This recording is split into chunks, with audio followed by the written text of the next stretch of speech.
how much of an undertaking is it for companies to actually get back to business?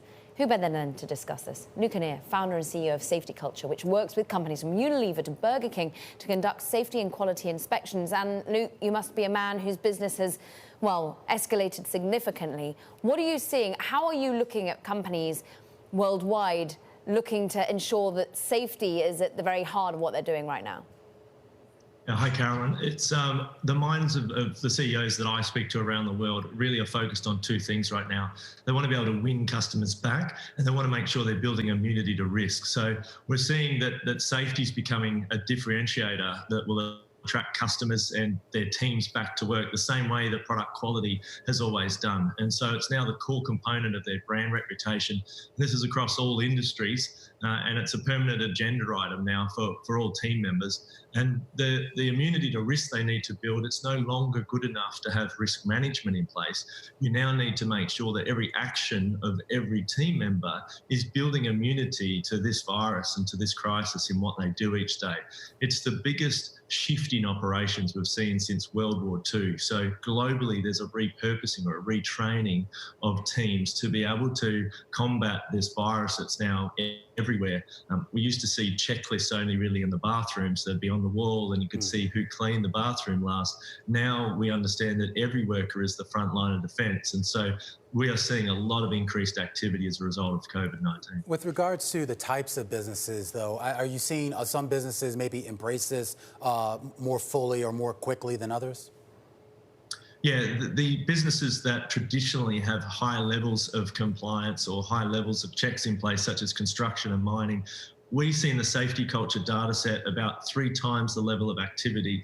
They're used to wearing personal protective equipment, certainly in healthcare, in hospitals. We see compliance levels there and the number of checks happening much higher than, say, in retail or hospitality. For them, a lot of those workers, this is new to them. So they're learning how to cope with this and how to deal with it in a very different way to how they used to work.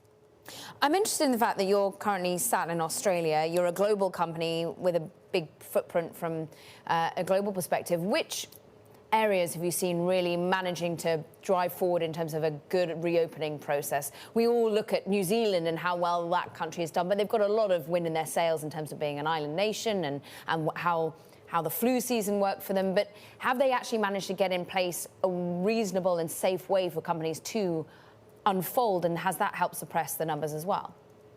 Yeah, the best results are coming from the countries where the states and the federal governments are able to work together in a unified response.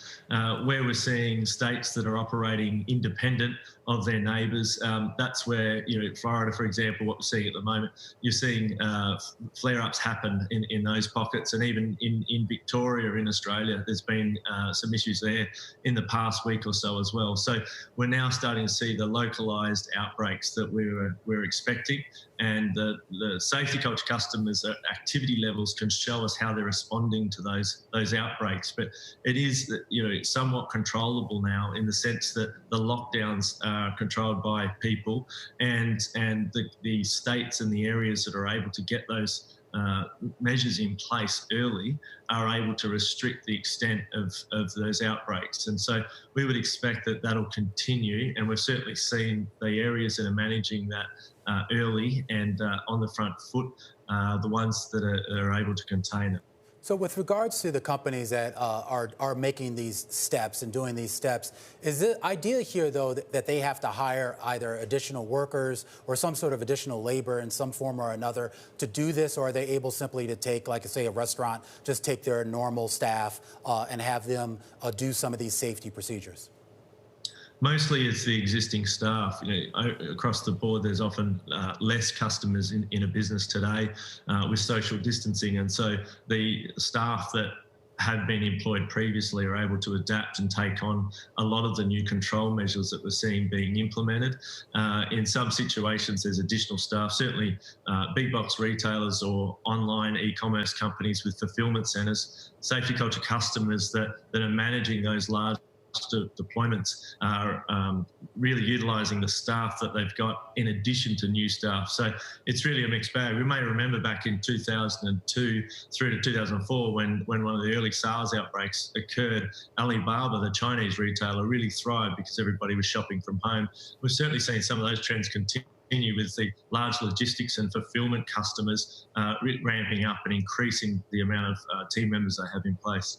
And sadly, on the flip side of that, there are certain industry groups that will forever potentially be hurt through this as the mindset is forever changed. I mean, I'm interested that you work for like Emirates and British Airways.